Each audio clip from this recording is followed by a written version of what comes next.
Eu quero nesse vídeo aqui ler para você Mateus capítulo 9, versículo 9, e a partir dessa leitura trazer uma reflexão muito importante para as nossas vidas. Então, se você tem uma Bíblia à sua disposição, eu te convido nesse momento a abrir essa Bíblia, nesse que foi aí o Evangelho escrito segundo Mateus, o primeiro livro do Novo Testamento, para que nós possamos fazer essa leitura e para que logo em seguida nós possamos ter essa reflexão que é muito pontual, mas também tem muito a nos ensinar. Tá? Então, eu estou aqui com uma Nova Almeida atualizada, onde Mateus 9,9 está escrito o seguinte: Quando Jesus saiu dali, viu um homem chamado Mateus sentado na coletoria e lhe disse: Siga-me. Ele se levantou e o seguiu. Esse versículo ele poderia facilmente gerar para nós um grande sermão, né? Porque é um versículo rico em significados e principalmente rico na questão da transformação.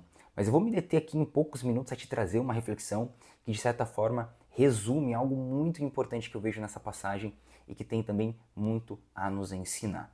A primeira coisa que nós precisamos entender é o contexto dessa passagem. Então, Jesus está caminhando quando de repente ele passa na frente de uma coletoria, nesse caso uma coletoria de impostos. É como se fosse ali um posto do Império Romano, um lugar onde os cobradores de impostos recebiam as moedas, né, o dinheiro da época do povo judeu. Então eles recebiam esses impostos, era uma coletoria de impostos. Quando Jesus passa na frente deste lugar, ele vê sentado ali um homem chamado Mateus. E de repente Jesus, nesse ato, nesse momento, decide fazer um convite para esse homem. Porém, a gente abre um parênteses muito importante aqui, porque vem-se a pergunta, né? Quem é Mateus? Jesus está passando com os seus discípulos, de repente olha para ele e decide chamá-lo a segui-lo. Mas quem que é esse homem? Mateus está sentado na coletoria de impostos porque ele é um cobrador de impostos. Isso aqui nos traz duas informações extremamente importantes. Uma é uma informação social. Por quê? Mateus, assim como Jesus e os discípulos de Jesus e o povo daquela região, era um judeu.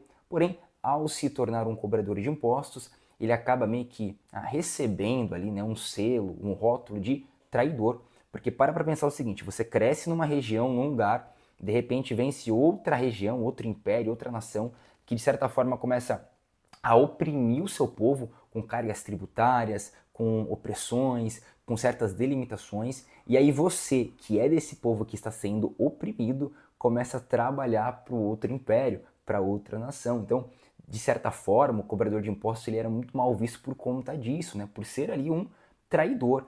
E Mateus, sendo judeu e se tornando um cobrador de impostos para o Império Romano, acaba assumindo exatamente esse mesmo rótulo.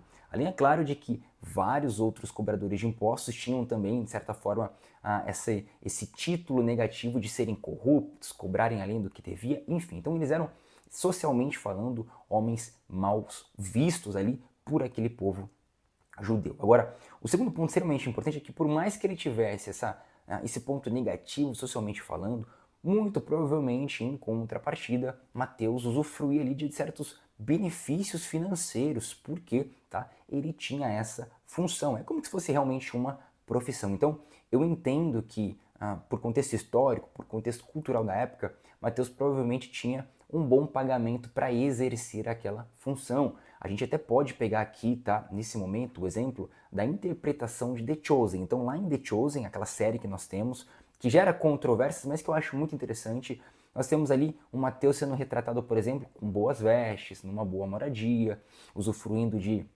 alguns benefícios realmente que poderiam ser alcançados de forma financeira naquela época. Então eu entendo, e até mesmo quando a gente pega para pesquisar, né, os publicanos, os cobradores de impostos, a gente vê que eles tinham sim benefícios financeiros. Então isso nos mostra que Mateus decidiu, de certa forma, ser traidor do seu povo para receber em contrapartida daquilo que a maioria dos homens briga por ter, que é dinheiro. Então esse era Mateus. E o que me chama a atenção nesse momento é que Jesus passa na frente do posto de trabalho de Mateus e fala uma única palavra. Perceba que Jesus ele não precisa naquele momento pregar, Jesus não precisa realizar um milagre, Jesus não precisa curar Mateus de forma física, Jesus não precisa multiplicar os bens de Mateus, não precisa falar que ele vai ganhar alguma coisa específica, não. A única coisa que Jesus fala é: siga-me. Então, a mensagem que eu quero trazer ao seu coração é exatamente essa. Jesus precisou de uma única palavra para fazer com que Mateus largasse tudo aquilo que ele vivia e se dispusesse a viver algo completamente novo.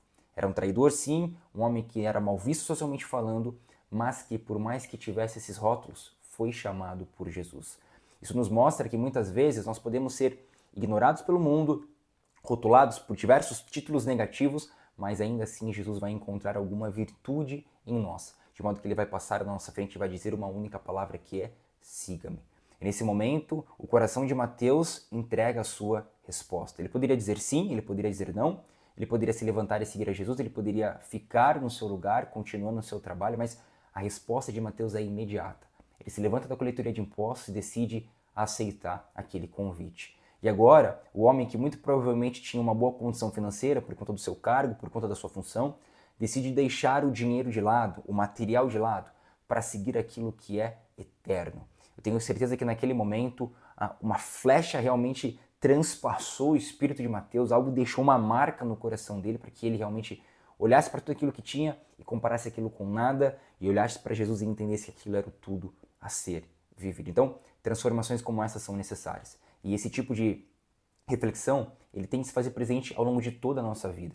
Mateus se dispõe a viver com amor, sofrimento e desapego. Um amor completo por Jesus, um desapego de todas as coisas materiais que estão à sua volta e principalmente a disposição em sofrer a vida cristã para viver por aquilo que é eterno. Mateus decide deixar tudo aquilo para trás para seguir o Mestre e 2000 anos depois a gente pode ler o nome de Mateus sendo descrito na Bíblia e um pouquinho da sua história junto a Jesus. A pergunta que fica é: se Mateus tivesse ficado sentado na coletoria de impostos, ele provavelmente continuaria a sua vida da mesma forma.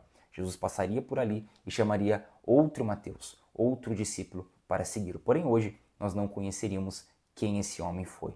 Mas ele decidiu atender o convite do Mestre e o seguir de todo o coração.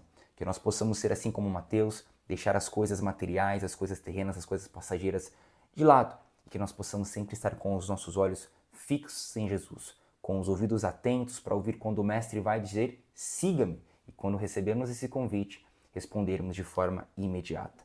Que Deus abençoe sua vida, que você possa ter um coração disposto ao Senhor, que as coisas da terra nunca tirem a sua atenção, os seus olhos daquilo que é eterno e que Jesus Cristo seja alguém vivo em você. E que assim como Mateus fez outros discípulos e contou a respeito da história de Jesus, você também possa fazer. Em nome de Jesus. Deus te abençoe, se inscreva aqui no nosso canal, compartilhe esse vídeo com mais uma pessoa, que seja uma bênção na terra.